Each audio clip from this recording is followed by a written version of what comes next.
पिछले दिनों सुहेलदेव भारतीय समाज पार्टी के राष्ट्रीय अध्यक्ष ओम प्रकाश राजभर ने एनडीए का दामन थाम लिया। जल्द ही उन्हें उत्तर प्रदेश सरकार में मंत्री बनाए जाने की भी चर्चा है। ओम प्रकाश राजभर अपने बयानों के लिए खासा जाने जाते हैं। इस बीच राजभर ने बलिया जिले में दावे से कहा कि घबराओ मत, राजनीति का खेल अब शुरू किया है। प्रदेश ही नहीं देश की सियासत में भूचाल पैदा कर दूंगा। आने वाली 26 जुलाई के बाद 27 आते आते देखिएगा कि हम कौन सा खेला खेलने जा रहे हैं। भारत में समुद्री उद्योग की सुरक्षा की दृष्टि से सागर संपर्क प्रणाली शुरू की है। यह एक डिजिटल व्यवस्था है। केंद्रीय पतन, पोत एवं जलमार्ग मंत्रालय की देखरेख में यह नई सुरक्षा प्रणाली शुरू की गई है। यह पूर्ण रूप से स्वदेशी सिस्टम है और इसे differential global navigation satellite system कहा जाता है और यह ज्यादा सटीक सूचनाएं देने में सक्षम है। यह ग्लोबल नेविगेशन सैटेलाइट सिस्टम की कमजोरियों को भी दूर करने में सक्षम है। यूपी एटीएस के बाद अब आईबी की विशेष टीम यह पता लगाने में जुट गई है कि सीमा हैदर नेपाल के रास्ते भारत में कैसे दाखिल हो गई। सुरक्षा एजेंसियों के सामने सबसे बड़ा सवाल यह है कि भारत नेपाल सीमा पर सशस्त्र सीमा बल तैनात है और जो आने जाने वालों पर पूरी तरीके से नजर रखता है। ऐसे में एसएसबी के जवानों को क्यों यह पता नहीं लग पाया कि एक पाकिस्तानी महिला भारत में दाखिल हो रही है।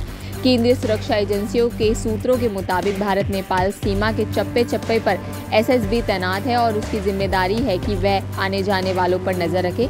साथ ही अगर कोई शख्स नेपाल के रास्ते भारत आ रहा है तो उसके जरूरी डॉक्यूमेंट्स को चेक करे। पहाड़ी इलाकों में हो रही बरसात के चलते निचले इलाकों का जल स्तर लगातार बढ़ता जा रहा है। ऐसे में जब बात की जाए राजधानी दिल्ली की तो यहाँ भी जल स्तर घटने का नाम नहीं ले रहा है, जिसके चलते मथुरा वृंदावन में भी यमुना का जल स्तर काफी बढ़ गया है और जमुना को काबू करने के लिए गोकुल बैराज के लगभग 12 गेट खोल दिए गए हैं, जिससे यमुना का पानी कम हो सके। इस कारण 2 कॉलोनियों में पानी घुस गया है और कॉलोनियां जलमग्न हो गई हैं।